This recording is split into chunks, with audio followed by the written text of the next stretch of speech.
İmam Gazali rahmetullah aleyh bildiğimiz üzere İslam tarihinde büyük bir şahsiyettir. Yani birçok yanlış fikirleri, yanlış ideolojiyaları, yanlış yönlendirmeleri çürüten insandır yani. Büyük eserleri vardır ki yani sıradan bir insan hayatına sığmayacak kadar büyük eserleri vardır yani. Allahu Teala'nın bereketiyle bir insan ömrüne sığdırılmıştır. Fakat İmam Gazali rahmetullah aleyh vefatından sonra talebesi anlatıyor. Diyor rüyamda gördüm diyor İmam Gazali'yi rahmetullah aleyhi.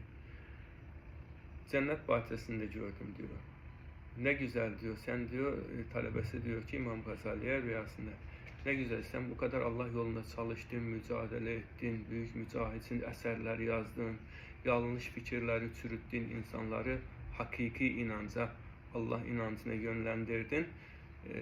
Yani bunun sebebinde Allah-u Teala sana bunları lütfetmiştir. İmam Gazali diyor ki ben diyor hesabım, kitabım görüldü.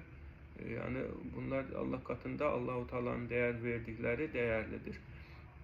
Fakat diyor benim diyor affedilip cennete koyulmamın sebebi diyor şu oldu. Bir defasında diyor ben kitapları yazarken İmam Gazali rahmetullahi aleyh o zaman da mürekkep bitkilerden yani yeşilliklerden hazırlanıyordu yani petrolden değil. Şöyle diyor kalemi mürekkebin içine dokundurup şöyle yazarken bir tanesine diyor geldi diyor mürekkebin üzerine kondu diyor. Oradan nasibini almak için. Şöyle kovmadım diyor yani. Dokunmadım. Şöyle durdum diyor.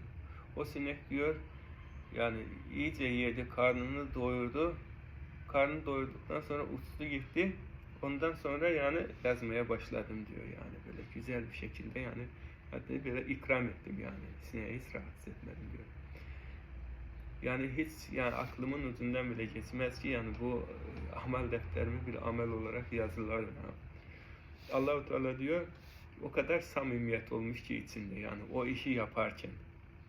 Allah-u Teala diyor onu yani, mizanda en ağır amelim olarak kabul etti. De onun hürmetine diyor Allah-u Teala diyor beni affetti. Noksanlarımı, hatalarımı, günahlarımı ve beni cennete koydu. Şimdi Allah-u Teala amelleri içerisinde yazdığı yani bütün birçok samimi ameli var, birçok hizmeti vardır. En samimi amel o samimi amel olarak onu görmüş, kabul etmiş Cenab-ı Allah. Ki o ameli de Allah-u Teala ona şöyle yani şimdi düşünmeyelim ki zaten Allah-u Teala koskoca işler yapsam bile ufak bir şey içinden seçer, onun hürmetine bağışlar. Yani bu kadar iş yapmanın yani bir anlamda yok diye düşünmeyelim. Çünkü niye? Allah-u Teala o ufak bir ameli, samimi ameli o kadar hizmetin karşılığında Allah-u Teala ona lütfetmiş. O kadar hizmeti olmasa Allah onu lütfeder miydi?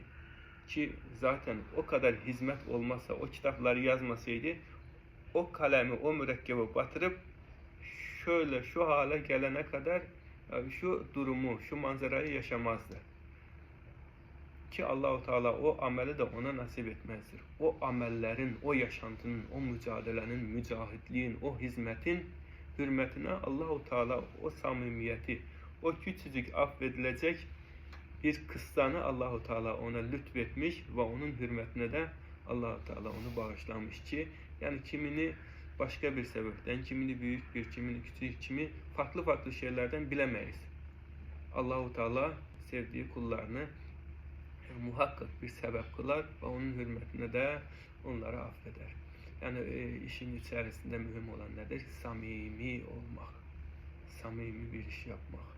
Sırf Allah rızası için yani. Menfaat gözetmeden hiçbir. Evet değerli Müslümanlar. Allah'a emanet olun. Selametle kalın. Elhamdülillahi Rabbil Alemin.